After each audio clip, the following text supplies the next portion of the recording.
தந்தை மகன் தூய ஆவியின் பெயராலே ஆமீன்.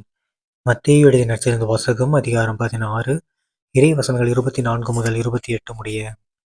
அக்காலத்தில் இயேசு தம் சீடரை பார்த்து, என்னை பின்பற்ற விரும்பும் எவரும் தன்னலம் துறந்து தம் சிலுவையை தூக்கிக் கொண்டு என்னை பின்பற்றட்டும். ஏனெனில் தம் உயிரை காத்துக்கொள்ள விரும்பும் எவரும் அதை இழந்து விடுவர். மாறாக என் பொருட்டு தம்மையே அழித்துக் கொள்கிற எவரும் வாழ்வடைவர். மனிதர் உலகம் முழுவதையும் ஆதாயமாக்கிக் கொண்டாலும் தம் வாழ்வையே இழப்பாரெனில் அவருக்கு கிடைக்கும் பயன் என்ன? அவர் தம் வாழ்வுக்கு ஈடாக எதைக் கொடுப்பார்? மானிட மகன் தம் தந்தையின் மாட்சியோடு தம் வான தூதர்களுடன் வரப்போகிறார். அப்பொழுது ஒவ்வொருவருக்கும் அவரவர் செயலுக்கு ஏற்ப கைம்மாறு அளிப்பார்.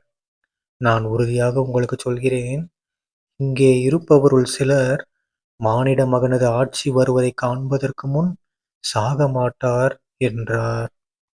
ஆண்டவரின் அருள்வாக்கு. கிறிஸ்துவே உமக்கு புகழ். அன்பார்ந்த சகோதர சகோதரிகளே, இன்று பொதுக்காலம் 18ஆம் வாரம் ஆகஸ்ட் 8ஆம் தேதி 2025ஆம் வருடம் வெள்ளிக்கிழமை.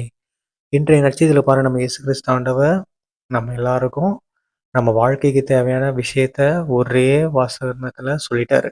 என்னது? ஏதாவது இயேசுவை பின்பற்றணும் அப்படின்னா என்ன பண்ணும்? தன்னலம் துறந்து சிலுவையை தூக்கிக்கிட்டு என் பின்னாடி வா. என்னை பின்பற்றணும்னு ஆசைப்பட்டீங்கன்னா கண்டிப்பா என்ன நடக்கணும்? நீ தன்னலத்தோட இருந்தா என்னை பின்பற்ற முடியாது.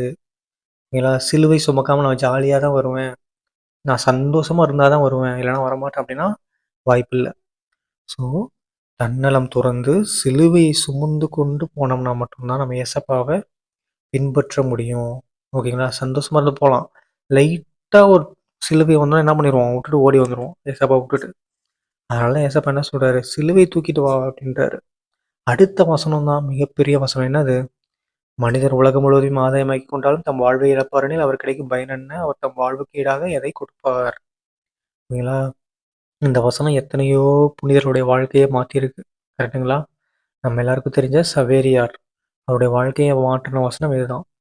அதனால இப்ப நீங்க ஒண்ணு பண்றீங்க. இதனால உங்களுக்கு உலகத்தையே உங்களால கட்டுப்படுத்த முடியும் அப்படிங்கும்போது, ஆனா உங்க ஆன்மாவே போயிரும் அப்படின்னா, நீங்க உலகத்தையே கட்டுப்படுத்தி என்ன யூஸ்? ரூ. 1,00,000 சம்பளம் வாங்கி என்ன யூஸ்?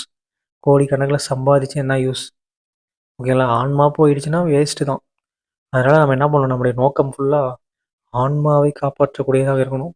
சரிங்களா? ஸோ நம்முடைய ஆன்மாவை நாம தான் காப்பாத்திக்கணும். சரிங்களா? தந்தை, மகன், தூய ஆவியின் பெயராலே ஆமீன். இயேசுவுக்கே புகழ். இயேசுவுக்கு நன்றி. மரியே வாழ்க. இயேசுவின் ரத்தம் ஜெயம். அல்லேலூயா. Praise the Lord.